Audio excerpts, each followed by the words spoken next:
In this lecture, we'll study differential equation representation for continuous time LTI systems.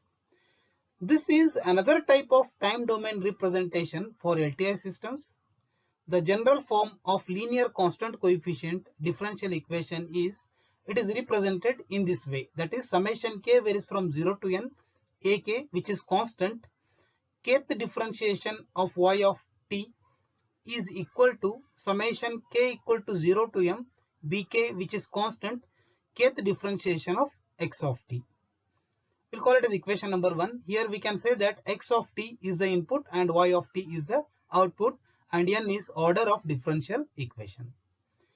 The solution for differential equation has two components. One is known as natural response.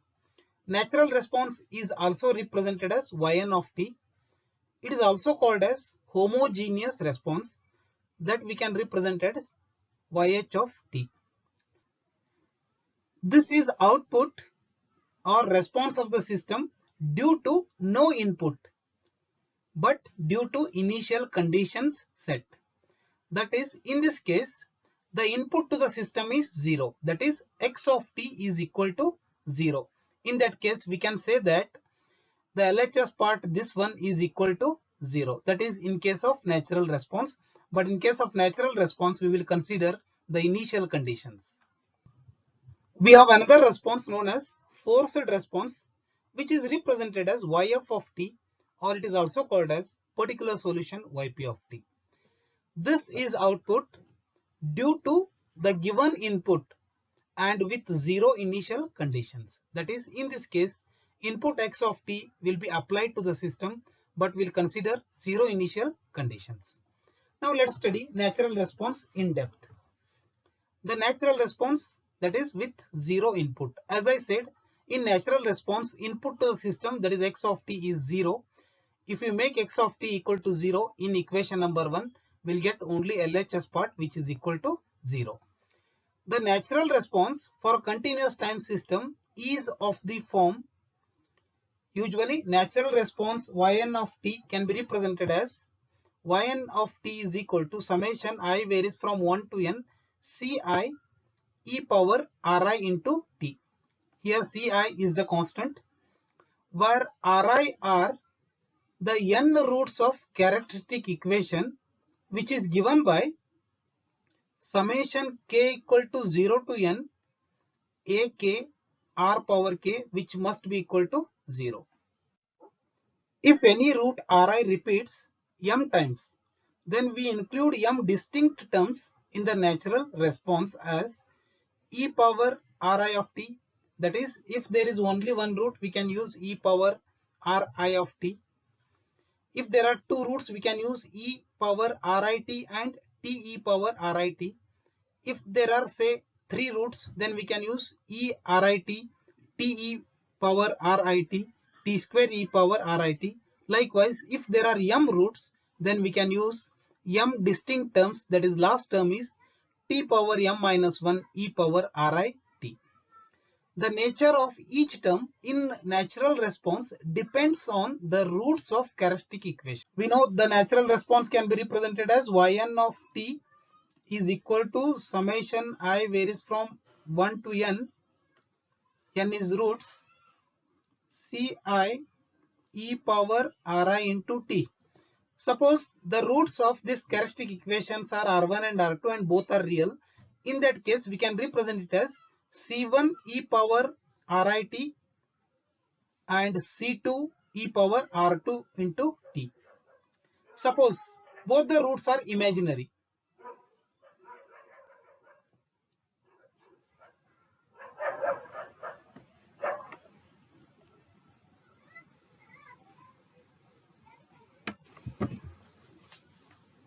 Suppose the roots are imaginary, that is plus or minus j omega, then the natural response equation, that is yn of t, can be represented as c1 cos omega t plus c2 sin omega t. Similarly, if roots are complex, that is of the form minus alpha plus or minus j omega, in that case, we can represent the natural response as yn of t is equal to e power minus alpha t c1 cos omega t plus c2 sin omega t.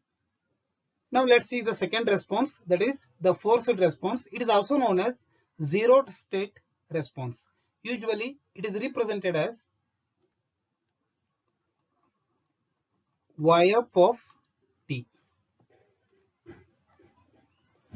The forced response is the solution of the differential equation for the given input with initial conditions 0. That is, in case of forced response, we consider the input signal x of t, but we will consider initial conditions to be 0. It has two components. One is known as natural response, another one is known as particular solution. That is, forced response consists of two components. One is natural response and another one is particular solution. So already we have studied the natural response. Now let's see what is particular solution. The particular solution for the given input is obtained by assuming the system output and input are of same. That is, if the input is of form say a, which is constant, then in particular solution we should consider one constant, say k.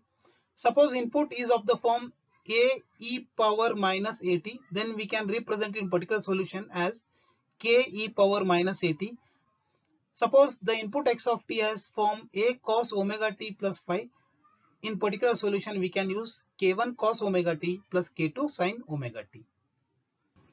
So one thing should be noted, that is, say note, while writing the particular solution, if input has the form of one of the components in the natural response, in such case, particular solution should be written such that it is independent of all terms in the natural response.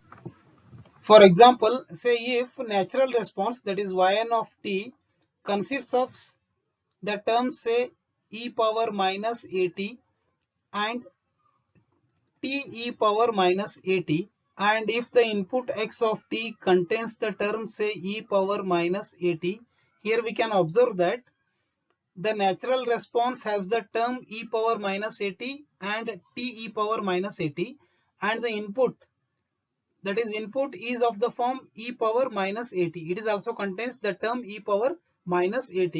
In that case, the particular solution is of the form, we can write the particular solution yp of t must be equal to the another term. It should be different, that is independent of all terms. That is, we cannot use e power minus at or we cannot use t e power minus at, but we can use another constant, say t square e power minus at.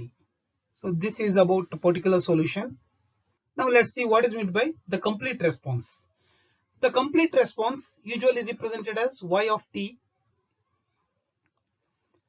For complete response or total response, we must consider both initial conditions and inputs. That is, both natural response and forced response is to be considered. By considering those two, we can get the complete response y of t of the system. In my next lecture, I will solve few examples to find the natural response of the system as well forced response of the system and complete response of the system. Thank you for watching.